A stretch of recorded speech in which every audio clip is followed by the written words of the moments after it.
What is up, you guys? It is your boy, Phoenix Brenton here. In today's video, we are going to be doing the Baltimore Ravens video.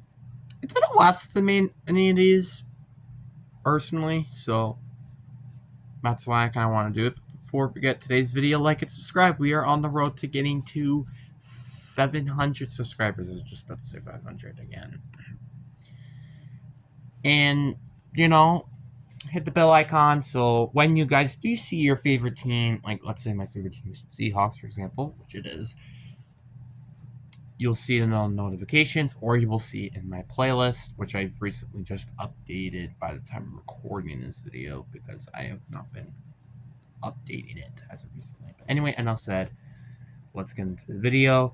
And the Baltimore Ravens, the reason why I picked this team is because I honestly think they're an underrated team, but a team that I don't really have to talk about that much because I think it's underrated.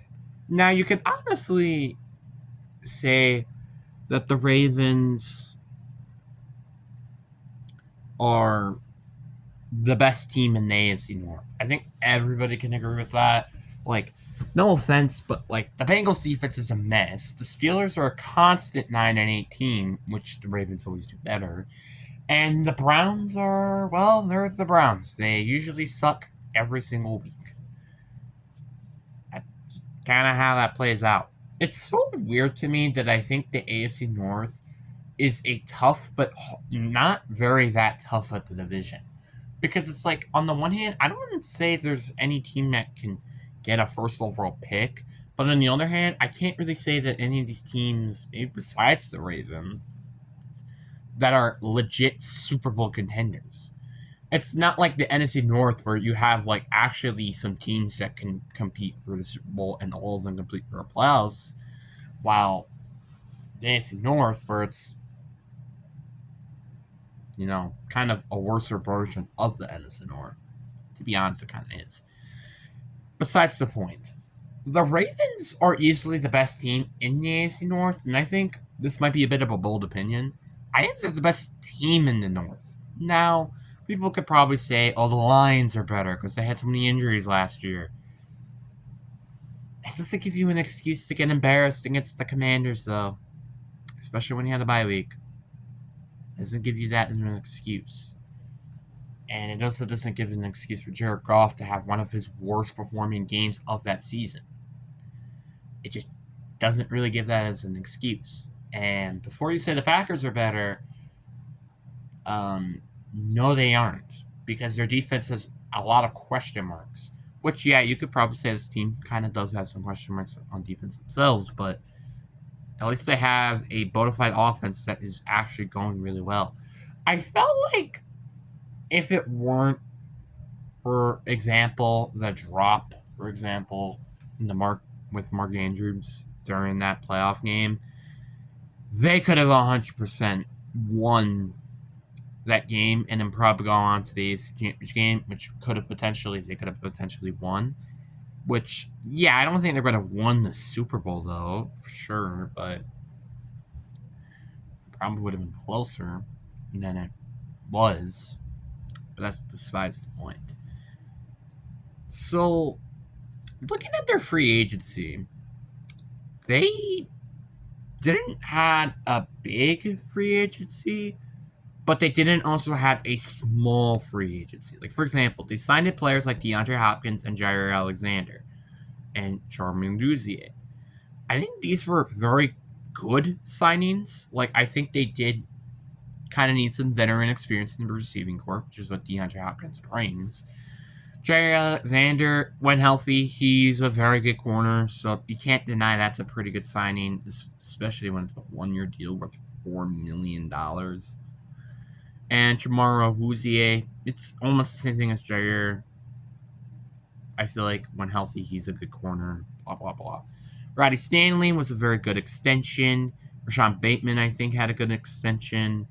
And speaking of Rashawn Bateman, I kind of just think that was a really, really genuinely good, like, sign. Because, like, he I watched that Bills game, and he played pretty well. And personally, I mean, yeah, it could be like a Gabe Davis situation where he had like one really insane playoff game, and then just kind of had a mediocre season right afterwards. But I do see some potential with Bateman. Bateman has been seeming to get better. And personally, I'm very curious to see how that's going to go for Rashawn Bateman. I feel like he's a little bit of a sleeper because everybody talks about Zay Flowers, but no one really in particular talks about, well, Bateman. I do think it's very necessary to talk about that, obviously. They didn't really lose anybody also big in particular, which is also one of the big things as well, is to not lose anybody in particular huge. And let's just look at their depth chart. I mean, seriously, Lamar Jackson, Cooper Rush at backup is actually a pretty good backup quarterback, but Lamar is, if not the best quarterback in the league, at least a top 3 quarterback in the league, in my opinion, or top 5. Derrick Henry, very good player. Obviously, he's still really great, despite he's probably, isn't he in his 30s now? They actually have some decent depth behind it with like Justice Hill and Keithan Mitchell. Wide receivers, that's kind of where things are a little bit of a concern. Zay Flowers and Rashad Bateman are good. DeAndre Hopkins, I say he's a good veteran experience. I'm not saying he's a good receiver. It is sad to me that DeAndre Hopkins might actually have a career where he doesn't win a Super Bowl ring. And that's genuinely kind of sad because DeAndre Hopkins was what for the Texans for the longest time. And that team kind of sucked for most of his career when he was in Houston. Arizona, at best, they made it to a wild card. Tennessee, he never made it to the playoffs. And then he went to the Chiefs, lost the Super Bowl there, and now he's in Baltimore. I don't know why, but it always seems like there's like a curse every time he goes to a team. I don't know why. Hopefully it breaks the curse this time and he actually can like go a little bit further. Like outside the Chiefs, I don't think he's ever won a playoff game. Ever. Which is very interesting. Then you have their tight ends, Mark Andrews, Isaiah Likely. I think they're a very good tight end combo. We have a very solid offensive line as well. Ronnie Stanley, when healthy. Tyler Linderbaum. I personally think it's a very solid offensive line. Their defensive line is very good with Matabike. I think his name used to be Justin Matabike. I could be wrong. And, Travis Jones. Their edge rushers can be a bit concerning. Like, for example, your best pass rusher right now is Afe Owe and Kyle Van Noy, which obviously they did draft Mike Green, which I wouldn't be surprised if he starts and he ends up being one of the top players. Then you have Roquan Smith and Trenton Simpson, very good linebacking core. Their secondary is, when healthy, probably to be one of the best in the league. You have Nate Wiggins, Marlon Humphrey, Jair Alexander. You also have Chamari Awuzie as a 4th, which is very, very solid. And Malachi Starks and Kyle Hamilton. Malachi Starks was like a top 10 player in the draft. And if it weren't for the safety position just being undervalued, which I don't know why they always draft basically undervalued players, but literally, Kyle Hamilton was expected to be in the top 5 if it weren't for him playing safety. And Malachi Starks would have been a top 10 pick if it weren't for him playing safety. And yet, funny enough, they both are on the same team. I think that's kind of hilarious, but also pretty scary. This is arguably, I think, maybe the best secondary in the league when healthy. And you have an explosive offense, mainly the run attack, though, and then a very good defense with a very good secondary. So I really think that this team, in my humble opinion, and easily, can be a team that could be the team to beat in the AFC. If not the team to beat. Like, obviously, I still think they're probably a top 3 team in the AFC. I don't think any team can be better than the Ravens. Maybe besides the Bills and the Chiefs, but that's besides the point. So now let's look at the worst case scenario. So you're going to lose on the road against Buffalo, which I think that's going to happen no matter what, to be honest.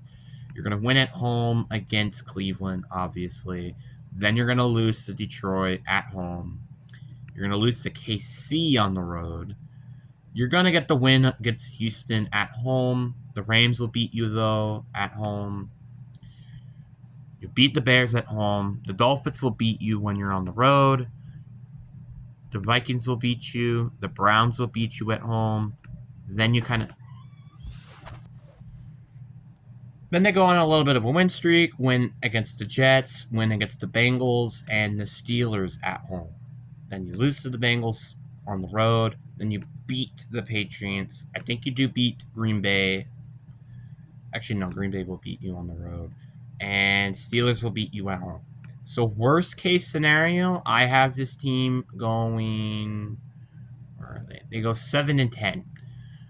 Which is kind of surprising when I think about it, but I guess it kind of makes sense. Like, for example, if Lamar got hurt, obviously that will jeopardize the team, or they just don't generate any pass rush. But then, obviously, best case scenario, you still will lose to the Bills, but at least you'll beat the Lions at home. I think you will beat the Chiefs on the road. You'll beat the Rams at home. You'll beat the Dolphins on the road, for sure. You'll beat the Vikings on the road. You'll beat the Browns on the road, so you sweep the Browns. You beat the Jets. You sweep the Bengals. I still think you will lose one game against Pittsburgh, but then you will beat Green Bay on the road. So your best case scenario, I have them going 15-2. I mean, technically they could go 16-1, technically, which is getting a win against Pittsburgh, but I just can't see them winning week 1 against Buffalo out of anything. But I wouldn't... And hell, they kind of could also go 14-3 by losing them at home against the Browns, because they usually do that every year, which is super weird. But I think at best, though, they go 15-2, which is still a very good thing. I don't think that's terrible. That's actually really, really good if that's your best case scenario, because that will probably most likely mean you might get the number 1 seed, if not the number 2 seed, guaranteed. So that's what I think will most likely happen. But what I do probably see is them going like 12-5 or 13-4, kind of like what they did last year. But I would not be surprised if this team does make a good playoff run. Like, again, like I said, I think this is easily a top 3 team in the AFC. If not, maybe the best team in the AFC. Like, honestly, it's a bit of a coin toss for me if it's Baltimore or Buffalo that's the best team in the AFC. I mean, you kind of can throw the Chiefs in there, but I say kind of. I'm just kind of a little conflicted with that team currently. But anyways, guys, I really do hope you guys enjoyed this video. Deuces.